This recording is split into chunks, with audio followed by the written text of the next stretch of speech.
السلام علیکم، آپ دیکھ رہے ہیں مسلم ٹیوٹر۔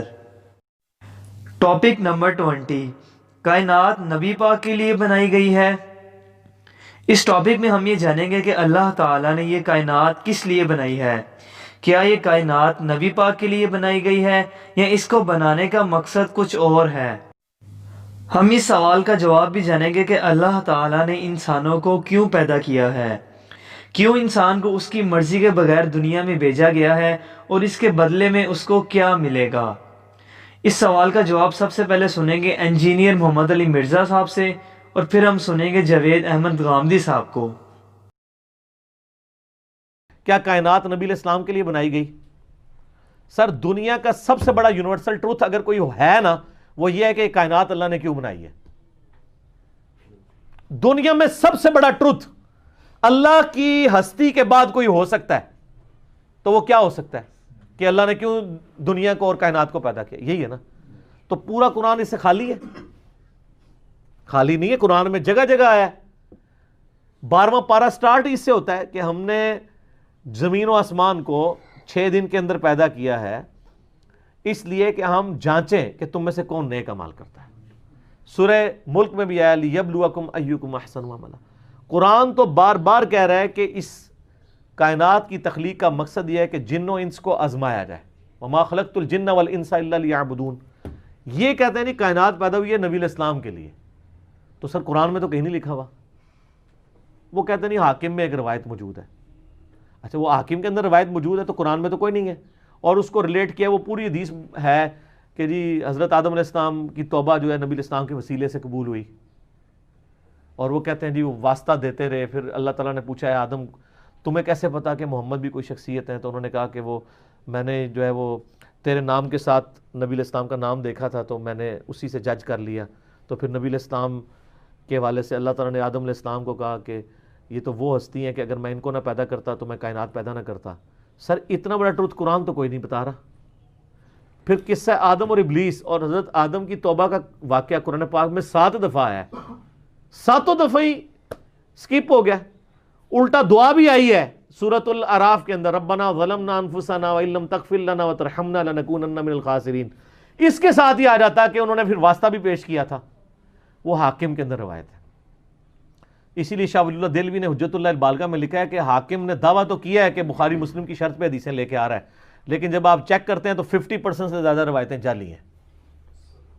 اور پھر انہوں نے اس کی ریزن بھی بتائی ہے۔ انہوں نے کہا صرف بخاری مسلم کے راوی ہونا کافی نہیں ہے، بعض راوی ایسے بھی ہیں جن کا آخری عمر میں حافظہ بگڑ گیا ہے، آپ اسی راوی سے اگر آخری عمر کی حدیث لے رہے ہیں تو وہ ایکسیپٹیبل نہیں ہوتی ہے۔ امام بخاری امام مسلم نے پوری جان پھٹک کر کے روایتیں لی ہیں، ورنہ تو حاکم بھی بخاری مسلم کے ساتھ کھڑی ہوئی ہوتی نا، حالانکہ نام تو انہوں نے رکھ دیا ہے المستدرک للحاکم علی الصحیحین، جیسا کہ آپ کے بریلوی دیوبندی بھی لکھ دیتے ہیں اہل سنت والجماعت۔ لکھنے نال تو نہیں بھائی ہو جاتا نا، ٹھیک ہے نا، خالی لکھنے نال تو نہیں بندہ اہل سنت پڑھ جاتا، ٹھیک ہے نا۔ تو سنی منہج پہ وہی ہوگا جو کتاب و سنت کو فالو کرنے والا ہوگا، بابوں کا ماننے والا نہیں، کتابوں کا ماننے والا، ٹھیک ہو گیا۔ انجینئر صاحب نے یہ تو بتا دیا ہے کہ کائنات کس مقصد کے لیے بنائی گئی ہے۔ اب ہم جاوید احمد غامدی صاحب سے یہ پوچھیں گے کہ انسانوں کو اللہ تعالیٰ نے ان کی مرضی کے بغیر دنیا میں کیوں بھیجا ہے اور اس کے بدلے میں انہیں کیا ملے گا۔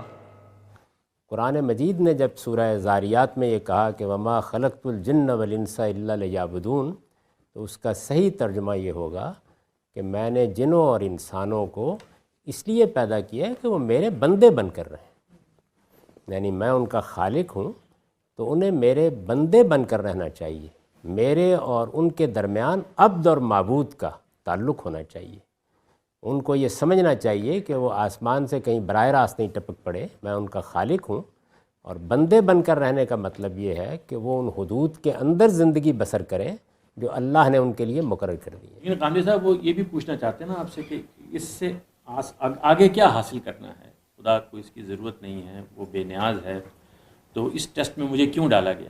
خدا کو اس کی بالکل ضرورت نہیں ہے، آپ کو احسان مند ہونا چاہیے کہ اس نے آپ کو زندگی دی، شعور دیا، اور یہ بشارت دی ہے کہ یہ جو عارضی زندگی ہے جس میں دکھ بھی ہے، تکلیفیں بھی ہیں، مصائب بھی ہیں، یہ کچھ بھی نہیں ہے، یہ ایک قطرہ ہے۔ اس کے بعد وہ زندگی شروع ہونے والی ہے جو ابدی زندگی ہوگی، جو کبھی ختم نہیں ہوگی، جس میں موت پر بھی موت واقع ہو جائے گی، جس میں انسان اپنی ترقی کے آخری مراحل تک پہنچے گا، اور جس میں اس کے لیے لکم فیہا ما تشتہی انفسکم کی بشارت ہے کہ جو وہ چاہے گا وہ اس کو مل جائے گا، اور لا خوف علیہم ولا ہم یحزنون، نہ وہاں ماضی کا کوئی پچھتاوا رہے گا، نہ مستقبل کا کوئی اندیشہ رہے گا۔ تو ہمارے پروردگار نے یہ عظیم چیز ہمیں دینے کے لیے، آپ اندازہ کیجئے کہ یہ کہا جاتا ہے نا کہ خدا ہمیشہ سے ہے، ہمیشہ رہے گا، تو ہم ہمیشہ سے تو نہیں ہیں، لیکن بشارت دی گئی ہے کہ تم ہمیشہ رہو گے۔ یہ معمولی چیز نہیں ہے، یہ کچھ دینے کے لیے ہمیں دنیا میں بھیجا گیا ہے۔ تو میری مؤدبانہ گزارش ہے کہ ایسے تھڑ دلے اور بزدل نہ بنیے، یہ بہت بڑی چیز ہے، اس کو حاصل کرنے کے لیے آگے بڑھیے۔ باقی اگر کوئی سوال رہ گیا تو اللہ تعالیٰ سے ملاقات کے موقع پر پوچھ لیں۔ جوید احمد غامدی صاحب کا یہ کہنا ہے کہ اللہ تعالیٰ نے ہمیں یہ چھوٹی سی زندگی، جو کہ آخرت کے مقابلے میں کچھ بھی نہیں ہے، اس کے امتحان میں ڈال کر ہمیں یہ موقع فراہم کیا ہے کہ ہم کبھی نہ ختم ہونے والی آخرت کی زندگی میں حاصل ہونے والے بے شمار اختیارات حاصل کر سکیں۔ اسی کے لیے اللہ تعالیٰ نے ہمیں یہ موقع فراہم کیا ہے اور ہمیں یہ زندگی عطا کی ہے۔ ہمیں اس موقع سے فائدہ اٹھانا چاہیے، مگر ان تمام باتوں کو سمجھنے کے لیے ہمارا آخرت پر ایمان ہونا لازمی ہے۔ اگر ویڈیو پسند آئے تو لائک کریں، اور اگر ابھی تک آپ نے ہمارا چینل مسلم ٹیوٹر سبسکرائب نہیں کیا تو ابھی سبسکرائب کریں اور بیل آئیکن بھی دبائیں۔ اللہ تعالیٰ آپ پر اپنی رحمت فرمائے۔